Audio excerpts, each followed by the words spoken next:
Okay. Hello, everyone, and welcome to the Geoscience and Geoenergy webinar of 2nd of September 2021. But it's already September. I mean, we should all go back and check our to-do list and wish lists for this year, resolutions in the new year time. Not much time is left for 2021. I hope we all go back and see what else we have promised to achieve this year, and we are still going to be busy in the next 4 months left from this year. Hope you're all well, happy, healthy, and safe, most importantly. And we hope you're enjoying your time as well, especially the start of the academic year. I hope you're all having great time wherever you are, either you're watching us live or later because of time delay or different time zones that you are living in. Hope you're all doing great and especially staying safe and happy. We are quite energetic today. We have a lot of energy and happiness, not much wonder why, because we have a geothermal expert with us, and she is an expert in geothermal energy, so she brings a lot of energy also to this webinar as well. We are delighted and pleased and honored to host Marit Brommer here today with us as our distinguished speaker. Marit is the executive director of the International Geothermal Association, IGA. She took seat in April 2017, coming from oil and gas sector with a decade of experience in technology development and geoscience portfolio management, many companies. She has had quite a dynamic career from Shell, Total, Royal Haskoning, if I remember right as well. So she has been quite a dynamic and contributing in the geoscience in different sectors and now in geothermal.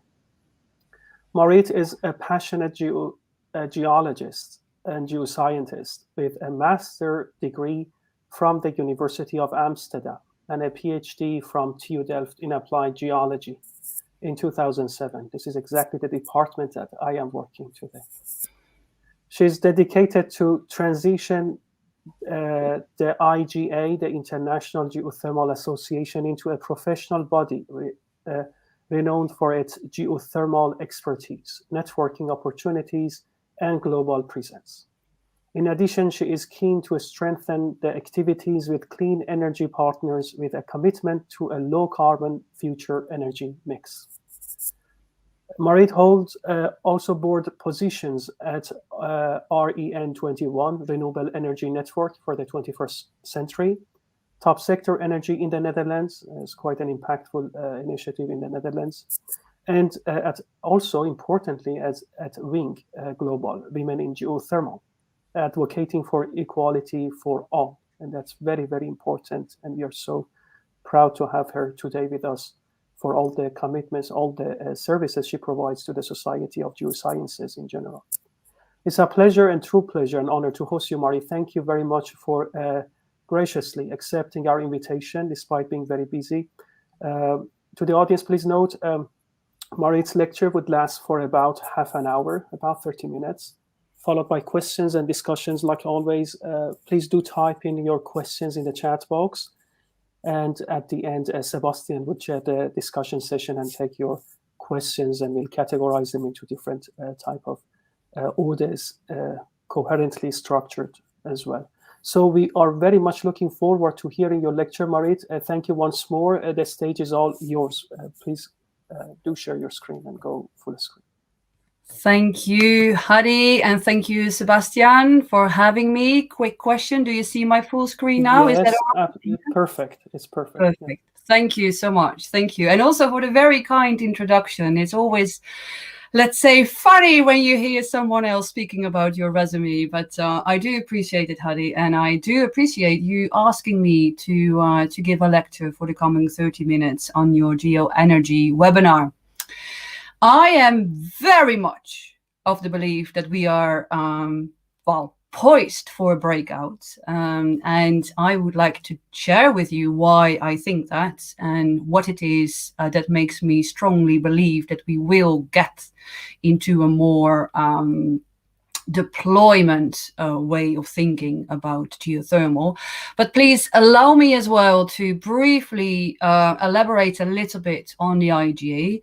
I do think, as in many things with geothermal, we are not as known as I always hope we are. So please let me abuse the time a little bit, Hadi and Sebastian, to explain a little bit what we do at the IGA, and also our important partners globally who help us with connecting, with influencing, and with setting that agenda for geothermal specifically, but obviously for geoenergy in general. And we have quite a few strong partners with us. Some of them were already mentioned in terms of either board positions or other strong relationships that we have. But a couple I want to mention specifically here is Irina, who is a very strong partner with us under the Global Geothermal Alliance. Really convening the powers of the world to set those goals and to bring out those policies on geothermal. Without them, the policy setting would be quite hard to achieve. But also the UN and the World Bank, as strong financial partner to many geothermal projects worldwide, is obvious a very strong partnership to us and worthwhile. But we are an industry association by nature, meaning that we work with our partners coming from the industry. Whether you are small, whether you are big, you are in the right place when it comes down to the IGA. We have around 5,000, growing into 6,000 members worldwide, spread over 42 membership countries. So we have affiliated countries with us, such as the Netherlands, such as Germany, where we're based, and originally coming from New Zealand, and the whole Asia Pacific in terms of Indonesia and the Philippines have been very strong partners to us.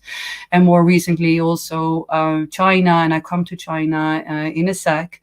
But also Africa is very strong, South America, Central America, and the States. They all have a stake in geothermal, and they're supporting us via their country affiliations, but also via their industries who have set the goal of growing the pie bigger for geothermal.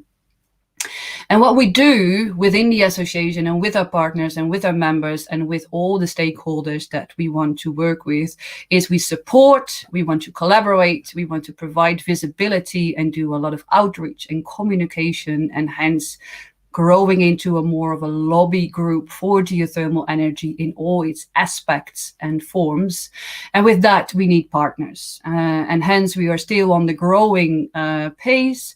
Although geothermal is not new, the IGA is not new, the spotlight on geothermal is very new, especially in the light of climate change and, let's say, the adoption of the themes around the energy transition. Within that, geothermal is quite small, and hence this is also the mission of the IGA, to grow it bigger. Because, ladies and gentlemen, we have a huge task ahead of us in the coming 30 years, because everybody is eyeing the future in the coming 3 decades, when the world will see in 2050 a population of around 10 billion people who need to be fed and who need to have access to not only water, but also electricity, because yes, we are going to electrify apparently the world. We also want to do that in a clean and sustainable way, and hence lower those GHG emissions, including CO2, is on the top of a lot of countries' agendas. And hence, I think in the coming months, we will see, hopefully, still on-site arising World Geothermal Conferences. Those World Geothermal Conferences are pivotal for the IGA and its members, because that's where we connect, that's where we influence, and that's where we set the agenda for the next 3-year program. We are in Iceland end of October. Hopefully, under the corona pandemic that is taking place, we have all signs on the green when it comes down to participation on site for now. And I look forward very much to discuss with the partners and the members and the stakeholders, and of course see beautiful Iceland again myself. but also to shape the next 2 years, because in 23 our flagship event will be hosted by China in Beijing, April 23, and that's a short turnaround time. I can tell you that, and I'm delighted to have China with us as one of the strongest partner in the recent years, but also in the past decade, for the IGA in general, but also when it comes down to pushing that message on clean heat and really transitioning some of the coal-based system into a geothermal system when it comes down to district energy systems and the ground source heat pumps. I think they are on a fantastic journey, and it will be it will be wonderful to be in 23 live in China and see their progress that they are making. And I think in general, and this is what I get a lot from not only my own network, my members, but also my ex-colleagues, because yes, I have worked a long time in oil and gas. That's where I sort of matured and built my experience on.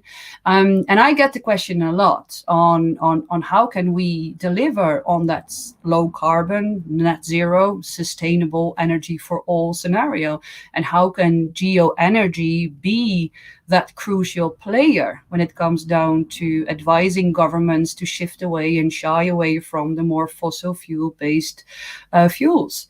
And that's a tricky one, because it is so complex. And let's not underestimate the complexity of this journey in the coming 3 decades.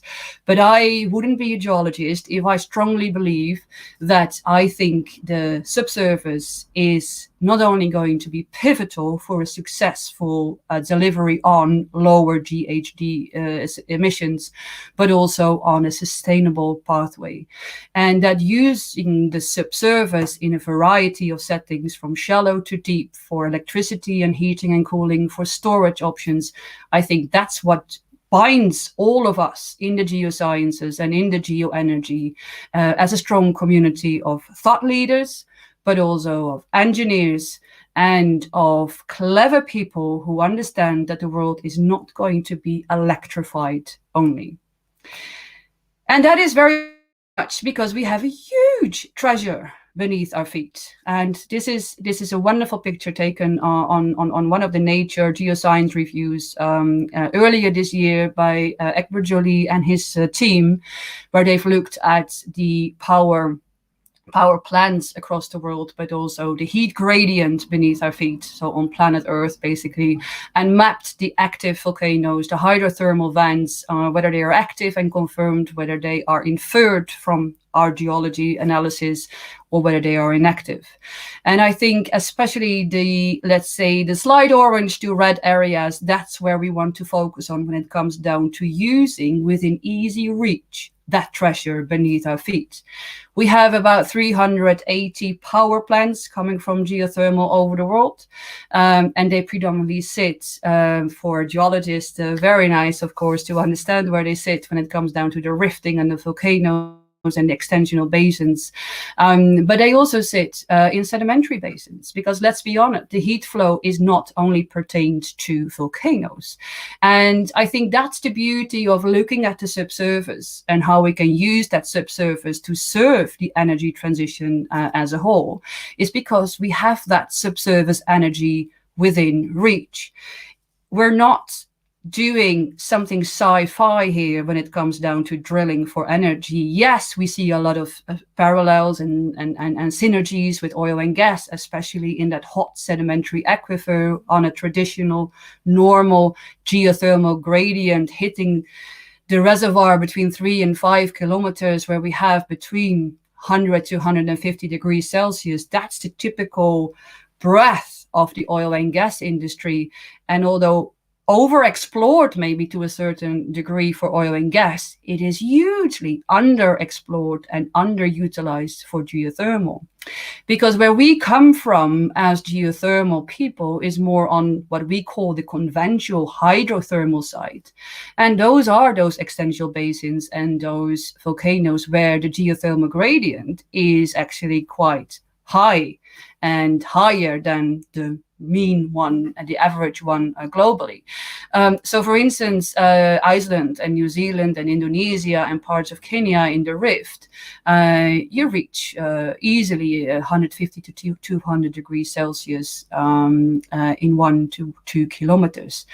And that's exciting because with high enthalpy, and I think this is also the game changer for the energy transition, that we move away from the jargon in terms of expressing energy in terms of the barrels of oil equivalent towards temperature and megawatts and maybe even the petajoules that we want to deliver to society as a whole.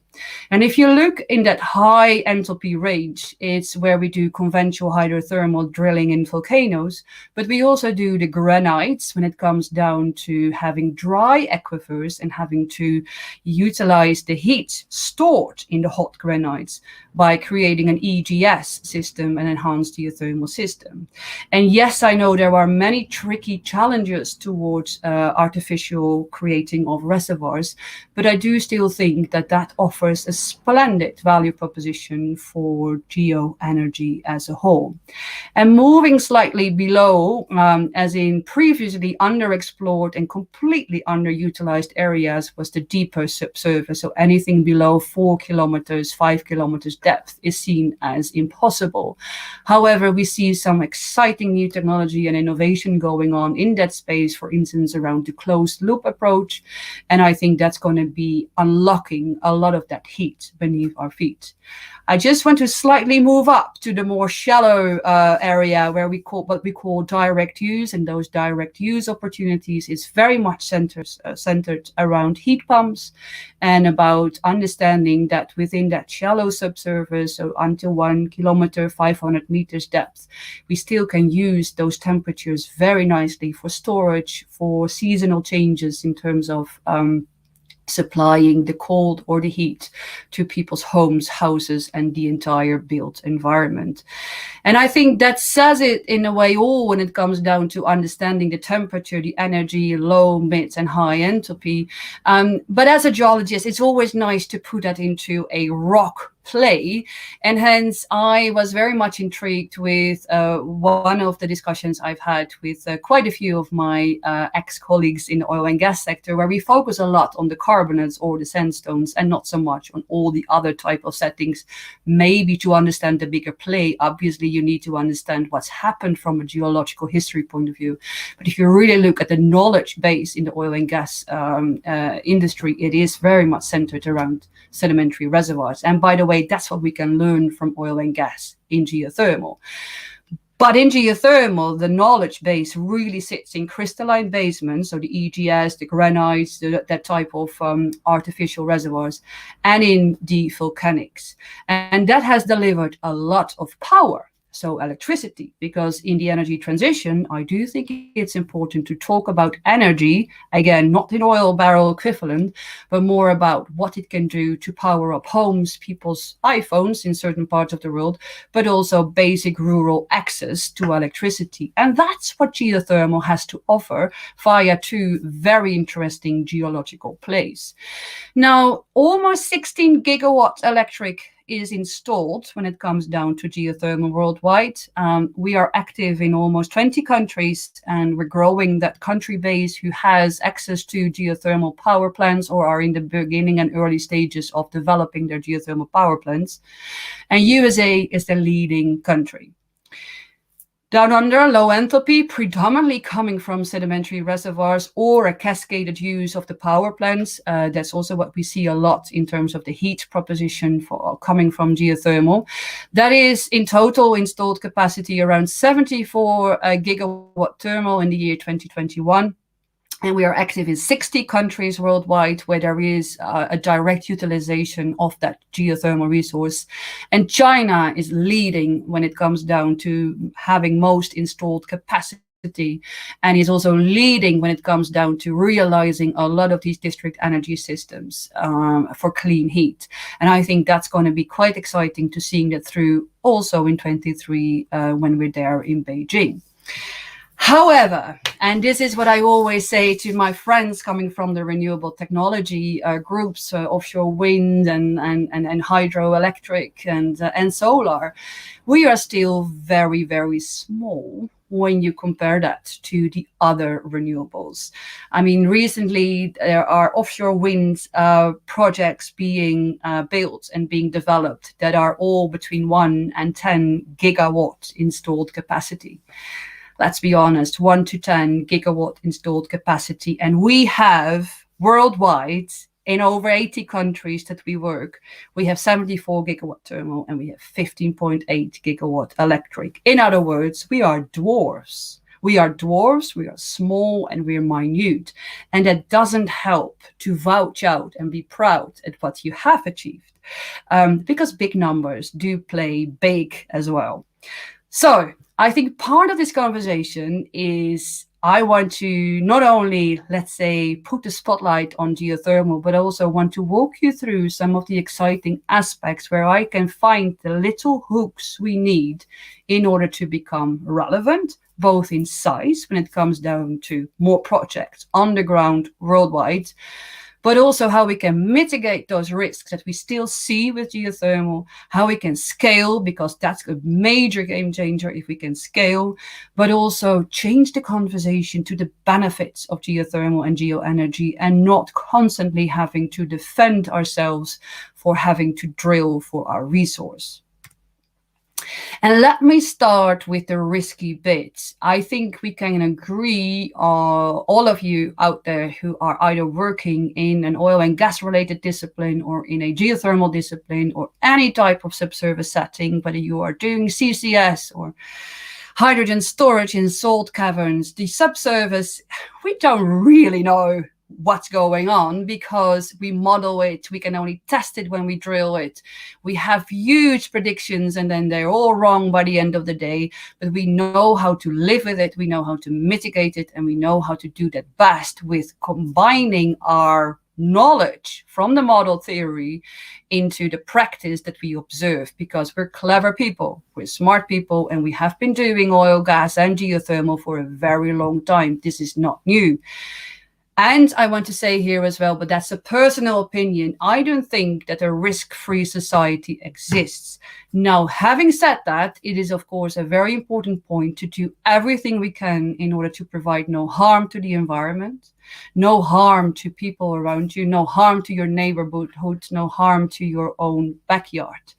And on the other hand, I also very much believe that we should do clean projects with the understanding that some of it may require to drill for our resources. And that's a very fine line sometimes to walk, as you can all, let's say, imagine.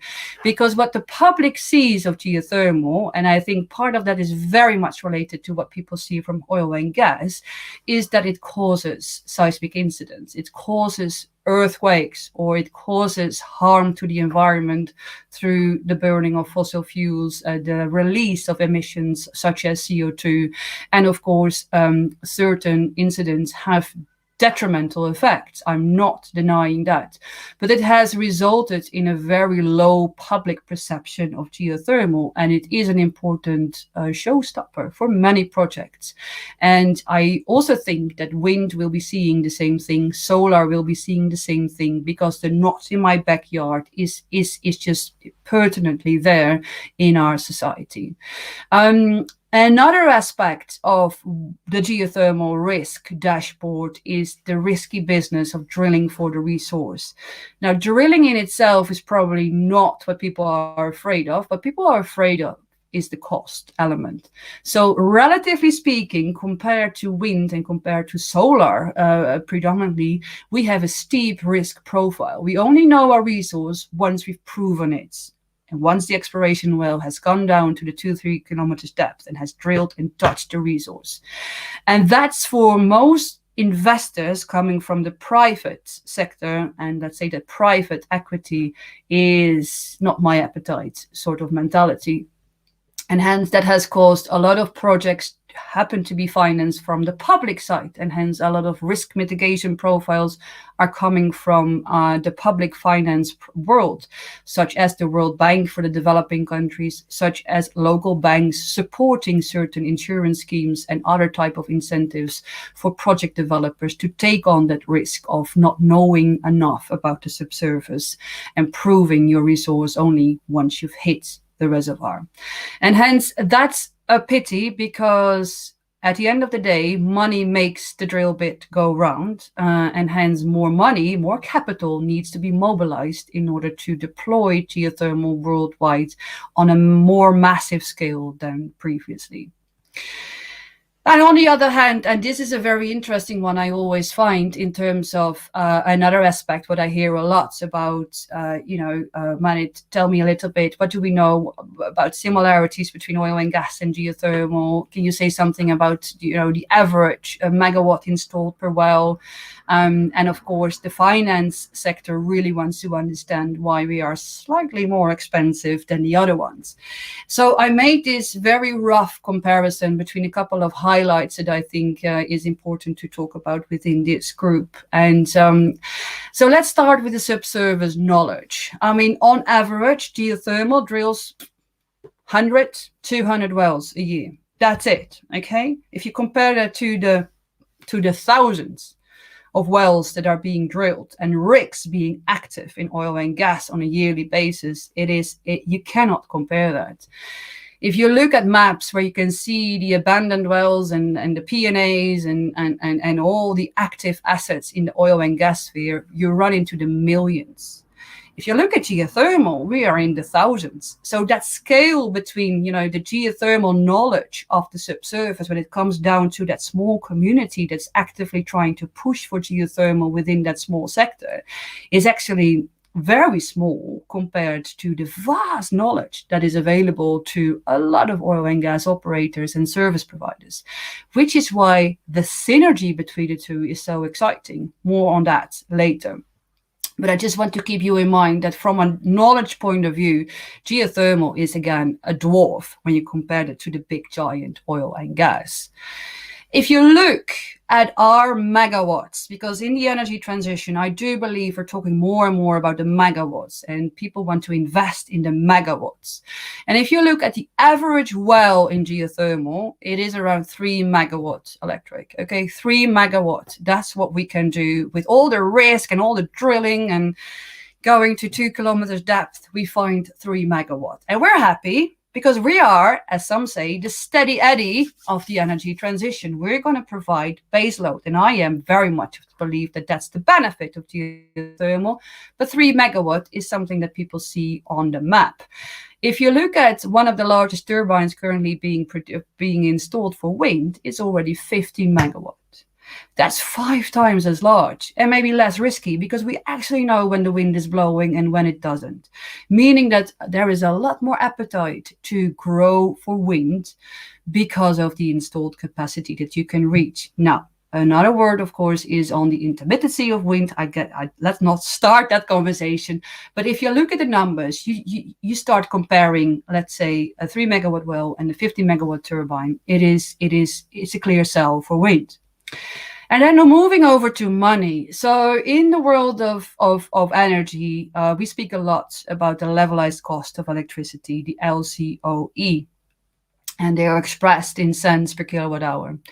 Now, solar and wind, because of the huge investment and of the huge deployment within the solar and within the wind sector, they have been able to drive down those costs to 3 to 5 cents per kilowatt hour, which is impressive. And they're even going to propose beyond going there. So let's say to the 1 to 2 cents for wind. Can we beat that? Do we need to beat that? That's another question, because currently at the moment we are globally, when you look at all the wells and all the available power plants and the heat plants and what we have in place, we come up with an average between 8 to 12 cents per kilowatt hour. Again, there is a lot of, let's say, to do with this number, because you can argue we are baseload, we have a 92% installed capacity, we're always on. When the hurricanes come, the geothermal power plant in Honduras stayed on. When the chills in Texas froze over the electricity grid lines, the power plant still remained in place, meaning that we have a huge benefit. But at the end of the day, when you look at the number, we're more expensive. And let's be honest, when you're more expensive, less people are interested in buying. On the other hand, let's look at the future, and let's talk a little bit more about why we are relevant and what we can achieve by taking all these comparisons, looking at it from a black and white perspective, and then turning that conversation around and putting the 30 years, let's say, transition in place.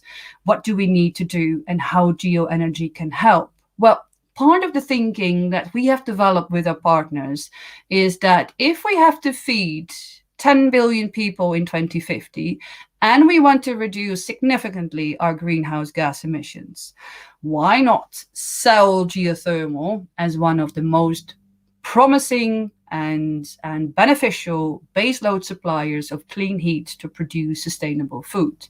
Because if you look at the agricultural business, and if you look at especially the ones producing food in greenhouses, including the horticulture, they are responsible for 25% of those GHGs emissions. And that's predominantly due to local consumption of fossil fuels, because every greenhouse, or most of the greenhouses and agricultural land, is being consuming fossil fuels, predominantly oil, and to a certain degree coal, especially coal-fired electricity plants, but also that supply chain. Now, the thinking of geothermal is local to local and very low emissions, because we have hardly any emissions in our power plants, and hence moving the needle for the food supply chain, both production on site, creating less mobility needs for the supply chain, and being a replacement for the fossil fuel needs, is a clear win for geothermal, and also how we can grow. The second one is an obvious one when you look at it from a helicopter view, and that is sustainable cities. Energy efficiency and system integration are the two buzzwords if you really carefully look at the pathways to a sustainable future.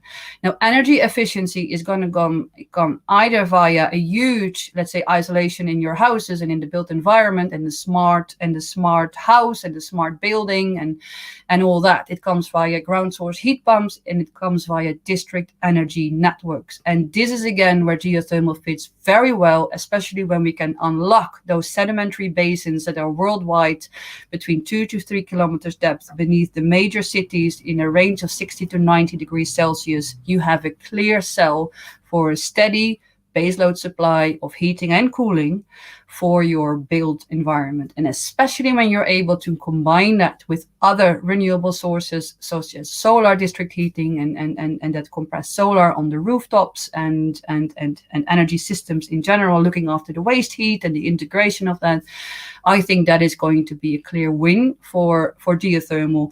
But it's a hard one as well, because it's not just subsurface related. We can know as geologists very well where we have to drill, but if there is no infrastructure on site, and hence that sort of transition on understanding what needs to be moved when it comes down to the infrastructure of moving the heat from place of origin to the end user, that's where the biggest challenges sit, in my opinion, when it comes down to sustainable cities. But also, if we look at where we originate from, we're producing electricity. And I am very much of the belief that we should look at heating and cooling in general, and using that as a direct source in geothermal. I also think that electrification is going to be a huge change and growth path for a lot of the renewable technologies, including geothermal. So if we have, we've looked at all the maps, that the roadmaps that the national contributions have prepared for COP26 in Glasgow in November this year, hopefully live climate negotiations in Glasgow. And if you look at all those plans, and if you look at all the regional energy energy changes that countries are proposing to adopt, yes, the focus is very much on solar and wind, don't get me wrong, but if you look at where geothermal matters and where geoenergy is being implemented, we come up to an expected growth potential of 8 times for electricity, and that means instead of the 15 gigawatt installed, we're looking after 120 gigawatt installed. Now that's becoming very interesting for a lot of countries all of a sudden to be aware of, that they can increase their access to electricity and their own usage of electricity via geothermal. And if we look at geothermal direct use, so more the heating aspect, both via, let's say, the direct use utilization and combined heating and power plants, we see mapping again out all the policies and all the NDCs, the national development contributions of those countries to mitigate climate change and to curb, let's say, emissions and lower that. We see an expected growth potential of around 10 times in 2050. So 3 decades to grow 10 times. And I actually think that that's an underestimation of the real potential, because if you look at all the power plants and all the heating plants currently in place, we're only utilizing, roughly speaking, 5% of the world's potential when it comes down to geoenergy. So these numbers can probably be bigger, but that comes down to a lot of other things, such as partnerships.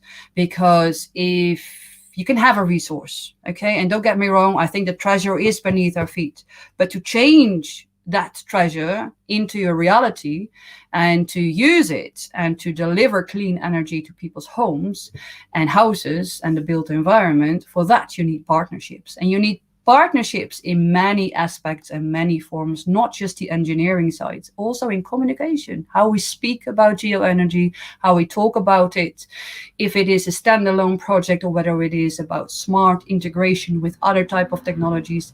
Do we speak about moving and transforming the fossil fuel base?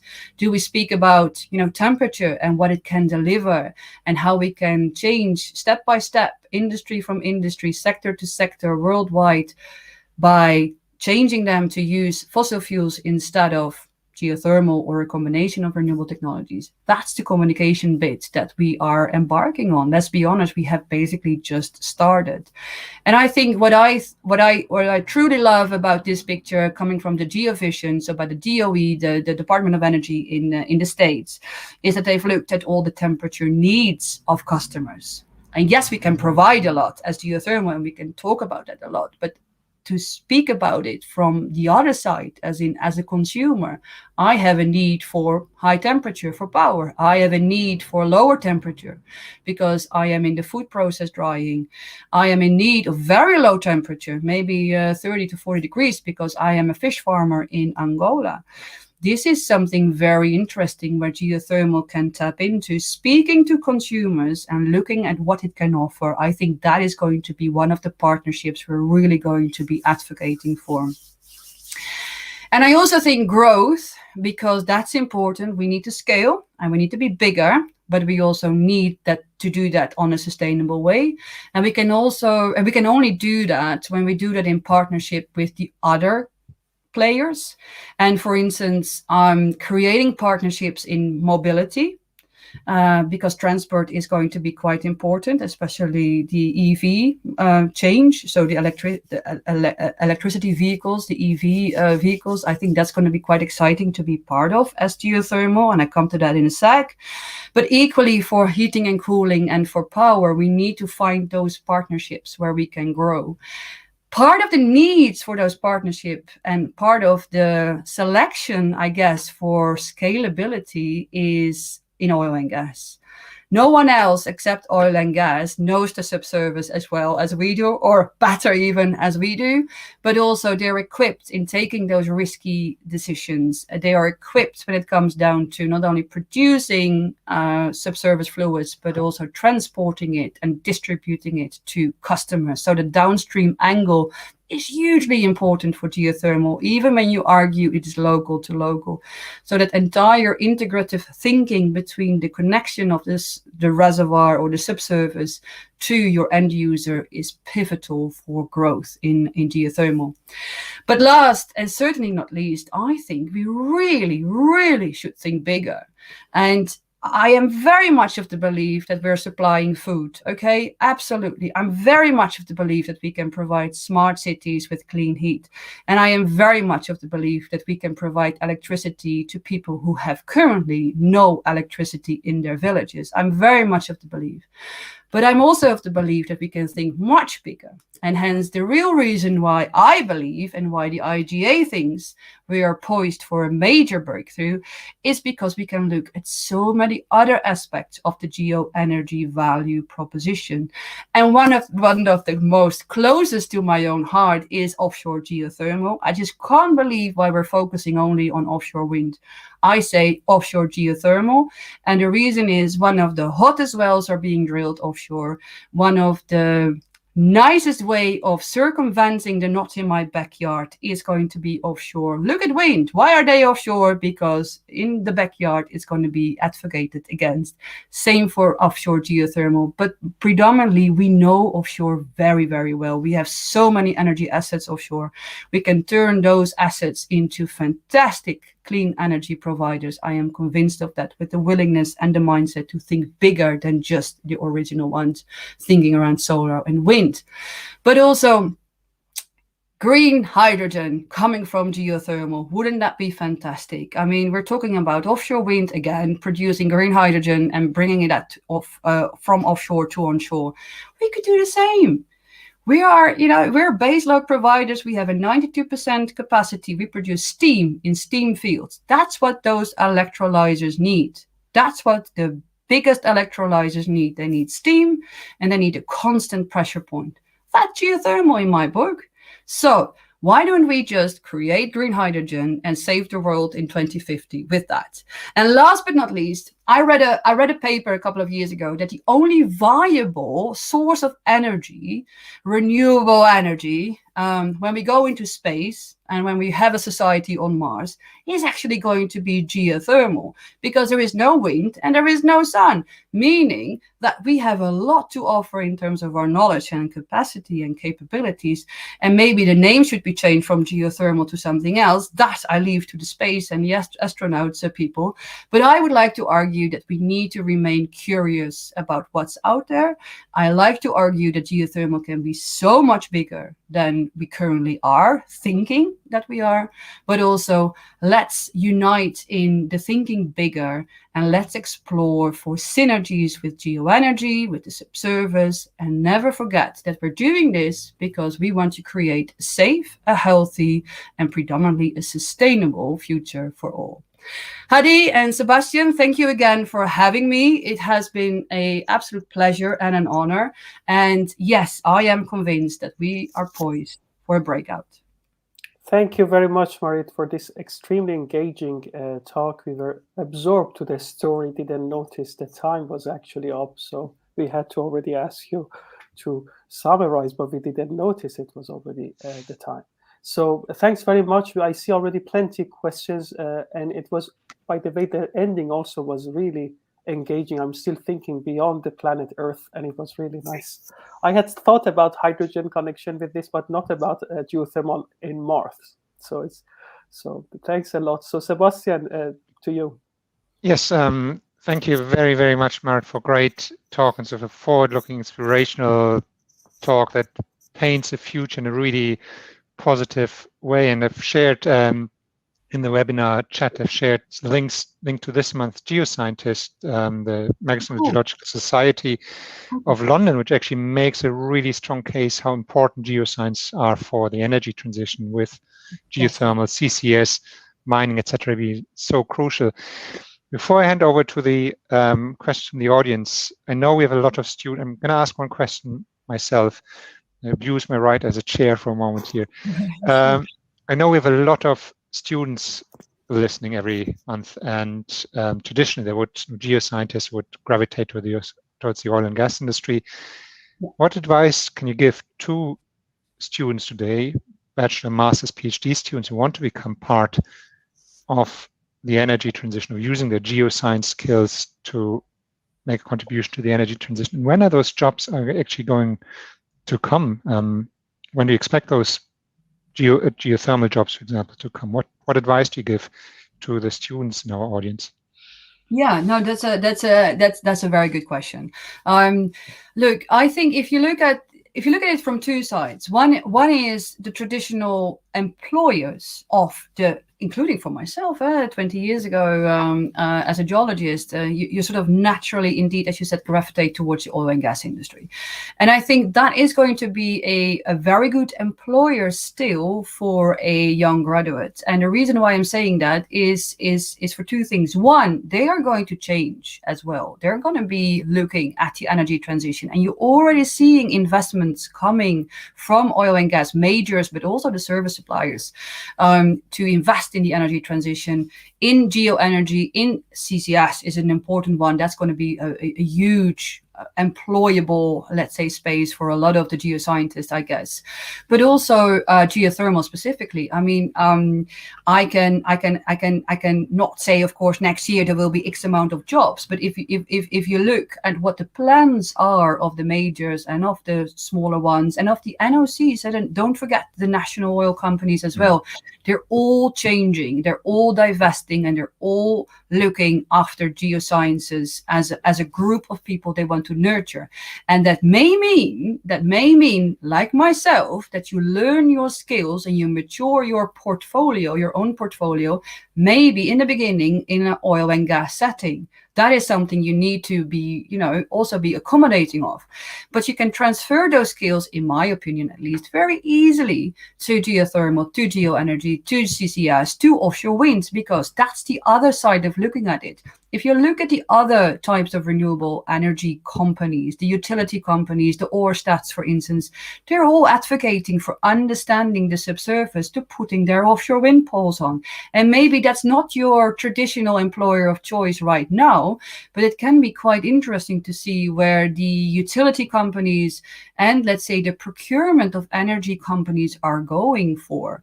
And hence, I am fundamentally of the belief that for young earth scientists, there is a huge future. So I can of course only say this as a geologist because I want people to remain geology and want to study it. But without the bias, I am convinced that the subsurface is going to be pivotal, and that there will be many employers looking for those skill sets and young people to have their growth base in.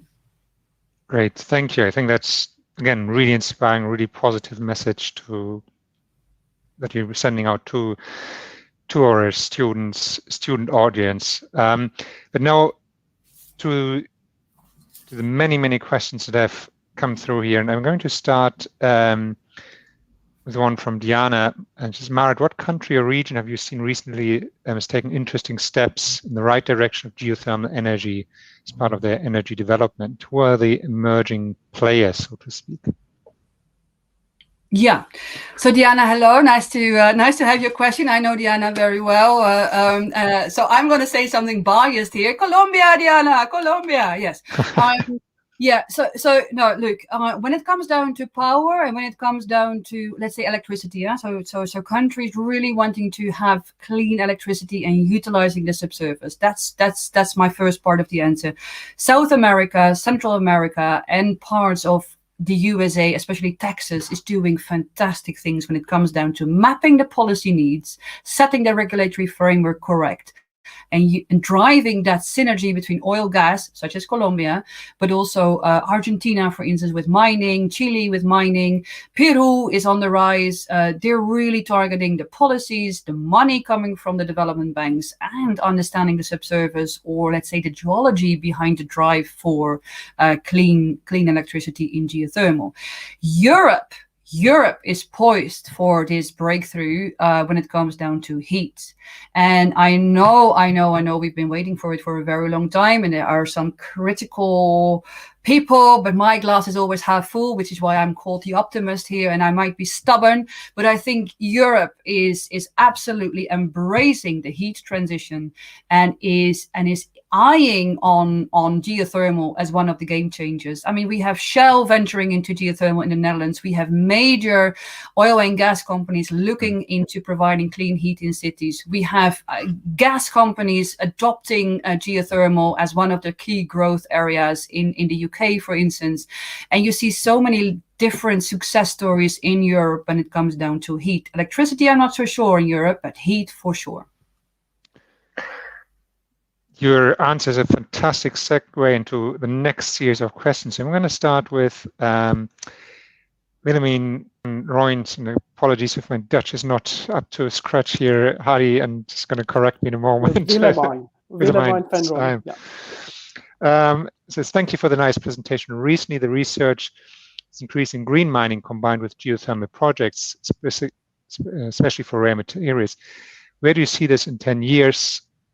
Will we change mining industry through synergies with geothermal? You mentioned Chile, Argentina, which have traditionally big mining industries. So what synergies do we have there? There was Cornwall just announced that they have massive amounts of lithium in their produced brine. So what synergies do we have here? Oh, I think Willemijn, because yes, it's Willemijn, Sebastian, but it's very good. I also pronounce the German names always wrong, so it's okay.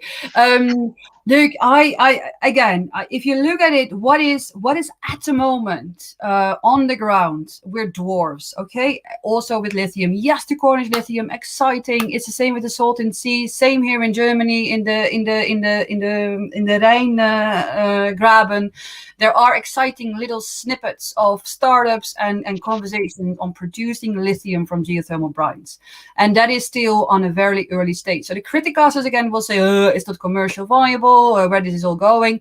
I say, let's prove it, let's demonstrate it, and then have a critical view on it. So in 10 years, because Willemijn's question is in 10 years, I think what we will see is that there is a dire need for rare earth materials and critical materials in general.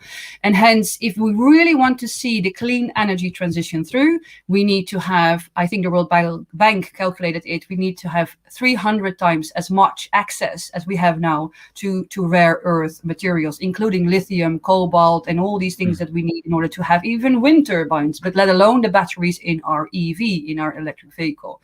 So there is going to be a huge need to diversify that green mining stream, because we want to be green. Otherwise, we're not reaching our target in 2050. So that's one. Second, what I see what mining companies are up to is very similar to what the oil and gas companies are up to, is they want to transform themselves into clean companies, meaning that they don't only look at ways to diversifying their own portfolio, they also look at how they can clean up their internal, let's say, emissions, and hence their footprint.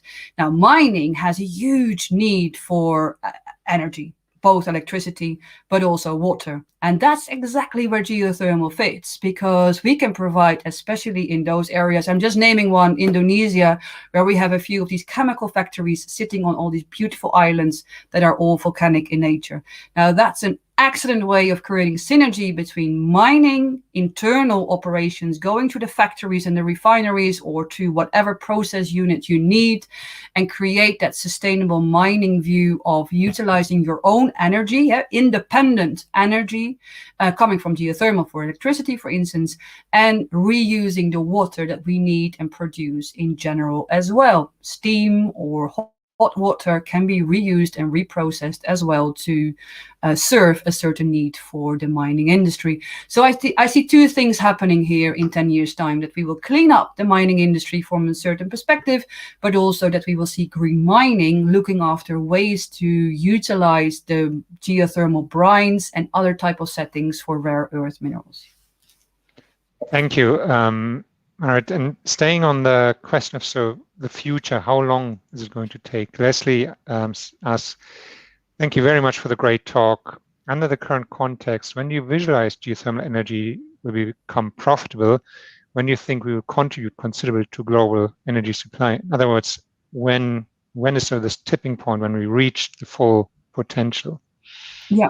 Yeah, no, this is very good. Okay, I have a preferred answer, and I have probably a very diplomatic answer. And let me start with a diplomatic answer here, and that is not very soon, because we need to work a little bit harder to convince many governments in the world that geothermal can help deliver on the clean energy pathway, including a lot of major companies. Because yes, we're seeing a shift in terms of adopting geothermal as a pivotal clean technology supplier, but there are still, let's say, a small dent when it comes down to the investment that the larger companies and industries are doing into offshore wind, solar, and hydrogen. So the diplomatic answer is, let's work let's work through some advocacy and communication first. So probably this decade will be very much focused on creating alliances, setting the right tone, creating those frameworks that are needed in order to boom by the end of this decade. So probably towards the end of the decade, which is why I'm delighted to have China in 23, and 26 will be a year where we're not sure yet where we're going to convene our World Geothermal Conference, but those are clearly markers where we can see, monitor, and hopefully also witness growth of the advocacy, communication, and hence see growth of geothermal projects. But my honest answer here is as well, I don't think that we will see that major growth before, let's say, 2030, 2035, because of the long time it takes to develop a lot of geothermal projects. And it has a long run-up time, a ramping up time. It takes a few years before you've developed, from idea to drill, etc., etc. So I think our decade is going to be now for advocacy and planning, and really roll out between 26 and 2035. Great, thank you. And again, fantastic segue into the next series of questions. I'm mindful of time, and we probably could go on for at least another hour, considering the great questions. So we're saying thank you. The two related questions. Thank you for the talk. What is the most challenging hurdle in front of scaling up geothermal? Is it investment and finances? Is it technical, societal aspects? Anthony asked more specifically, how can we actually persuade the public that this energy is environmentally friendly? How do we deal with it? Yeah, it's all great, but please not in my backyard type approach. Yeah, I think, this is such a hard one, because the one and the other one is so related. Social acceptance and the perception of geothermal is, in my view, equal to lack of investment in geothermal. In other words, when a local politician, if he or she gets elected through a supportive community crowd who has adopted geothermal as part of the development for not only their community, but also in general to sustain society's goals and whatever, it's so much easier to find an investor. Because there is support from the politics, there is support from the society, from local stakeholders, and hopefully there is a resource. Okay, so it is so intertwined where we are at within geothermal that I find the first question a difficult one. But what I know globally and what I see in every country across the world, the money issue, finding money to do your de-risking of the subsurface via the drilling, that's hurdle number one. Basically mobilizing capital via a variety of schemes, whether that is financial incentives or whether that's an insurance, whether it's a risk mitigation, whether it's government support by taking up the risk of that first well, whatever it is, that's a huge hurdle. And equally, coming to the second point of the question, I mean, if it's so intertwined with social, what can we do to say, to engage the public? I think, again, Cornish lithium and hence that project in Cornwall is an excellent example of what you can do in order to empower your community. These people have done an amazing job in the United Downs in Cornwall, where they were very, they were not so receptive. Okay, they were not very interested in another project, in drilling and mining, and oh my God, this is the past.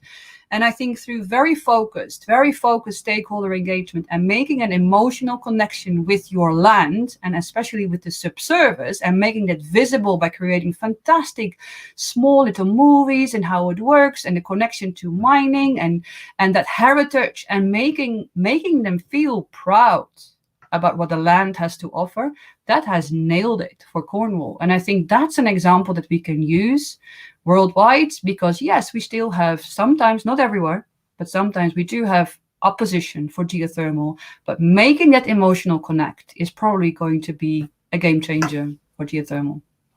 Right, yeah, and I think that learning from best practices, I'm being German, originally like Munich, which just drilling right in the center of Munich. There's just some really fascinating success stories and learning from the success stories. We're sort of reaching the end of our talk, and as I said, if you talk your time, probably another dozen of really great questions from the audience, but it has been a long day and we want to sort of stick to time. So thank you very much again for a great talk. And I'm just going to put out one comment here from Rinaldo's his wonderful presentation, encouraging and motivating. And I think that comment speaks on behalf of all our audience. So thank you again, Marit, for a great talk. Thank you for the audience for the great question. Apologies that we couldn't take all of them, but I think it was still really stimulating and again, motivating, encouraging, forward-looking, positive discussion. It was great to listen to. So Hadi, over to you for some final comments. And especially those having more questions, please attend the next geothermal gathering of the IGA. Then you would have chances to speak with Marit, I would say, if time allows, and you can. And we do have someone from Women in Geothermal coming to speak to us in a few weeks' time. So then we can just continue asking those questions then. Yeah. Have you thought about? Yeah.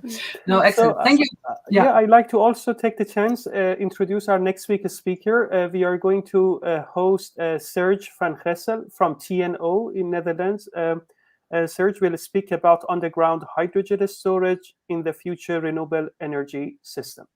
So until next week, Thursday, same time, 4 p.m. Central European, 3 p.m. British, 7 a.m. California. Stay happy, healthy, and then also tuned into our geoscience and geoenergy channel. We wish to host you again all next week, and so stay happy and healthy and tuned in again to the channel. Thanks very much, Marit. It was a lovely presentation and very energetic, by the way. Your energy is contagious somehow. Good. I love it. Even in lockdown. Yes. Yeah. All right. Thanks a lot. Thank you, everyone. Thank you. Bye-bye.